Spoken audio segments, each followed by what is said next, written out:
Duryodhana's tone conveyed a deep trust in these warriors.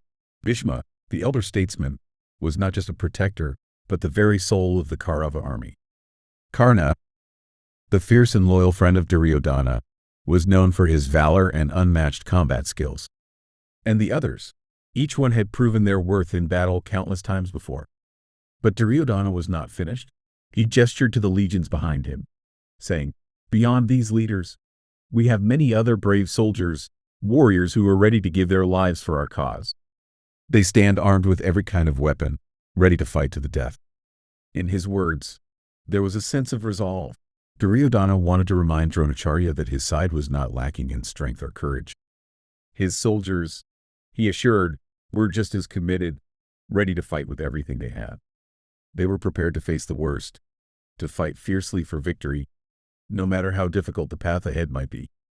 And then, with a calculating look, Duryodhana compared the two armies. "Our army, protected by Bhishma, is vast and strong," he acknowledged. "But the Pandava army, though smaller, is guarded by Bhima, and they seem just as prepared." In that moment, Duryodhana's awareness deepened.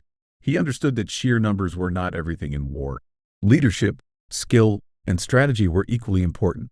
Bhishma, with all his experience, was their greatest strength, but Bhima, with his ferocity and determination, would not be easy to overcome. Duryodhana knew that the battle ahead was not merely about the size of the armies, but about the hearts and minds of the warriors who led them. As the tension on the battlefield rose, Duryodhana, ever the strategist, turned to the leaders of his army with a clear command. His eyes were sharp, his tone firm. "Protect Bhishma at all costs," he ordered. "Everyone must take their positions carefully and ensure that he is guarded from all sides. His safety is the key to our victory." Duryodhana's confidence in his army was strong, but his trust in Bhishma was absolute. He knew that as long as the venerable elder stood at the forefront, the Kaurava forces had a solid chance of triumphing. Bhishma's wisdom, experience, and strength were the foundation of their hope. Thus, Duryodhana made it clear.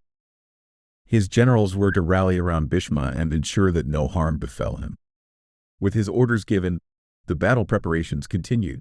Bhishma, the eldest and most revered warrior of the Kuru dynasty, sensed the growing tension. He could feel the weight of the moment, and as a leader of unmatched stature, he sought to lift the spirits of the soldiers under his command. Like a mighty lion, Bhishma let out a thunderous roar, a sound that echoed across the battlefield. His roar was soon followed by the loud blast of his conch shell, a sound that cut through the air like a clarion call, filling the hearts of the Kaurava army with courage and resolve. Bhishma's call was more than just a signal. It was a declaration of strength, of confidence, of readiness to fight. The soldiers, hearing their beloved commander, straightened their backs and tightened their grips on their weapons. Bhishma's roar was a promise that they would face the coming storm with bravery. And then, as if responding to Bhishma's call, the battlefield erupted in a chorus of sound. Trumpets blared, drums thundered, and bugles rang out from all sides. The air was filled with the noise of war horns, so loud and fierce that it seemed the very sky itself was roaring along with them. The battlefield, which moments ago had been quiet with anticipation, now came alive with the sounds of war. Across the field, on the side of the Pandavas, another moment of stillness hung in the air. There, in their grand chariot, drawn by majestic white horses, stood Lord Krishna and Arjuna. The pair was a striking sight. Krishna, the divine guide, radiating calm wisdom, and Arjuna, the fearless warrior, his mind focused on the battle to come. As Bhishma's roar echoed in the distance, the two warriors prepared for their own response. With a firm and steady hand, Krishna raised his conch, Panchajanya, and blew into it. The sound rang out, clear and powerful, cutting through the clamor of the Kaurava army.